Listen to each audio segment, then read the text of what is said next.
Pag nakakuha ng bungang ititinda, magtitinda po tayo sa ating barangay.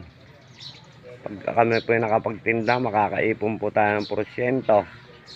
Para meron po tayong maipong porsyento, magtitinda ang aking asawa at ako. Sasama namin ang aming anak, magtutulungan kami. Iikutin namin ang aming mga kabarangay dito sa Barangay Santor. Kaya lang medyo natanghalian po kami kasi nga po umuulan ka ngayon ng madaling araw pa rin. Kaya hindi pa kami kumuha ng gulay kasi nga po pagka hindi namin naitinda ang gulay, sayang naman, wala kaming pagbebentahan. Wala kami may pambibiling bigas kasi nga po ganun po ang buhay namin. Kailangan po namin magtinda, mag-ipon ng pera para ganung paraan meron po tayong may pambiling pagkain.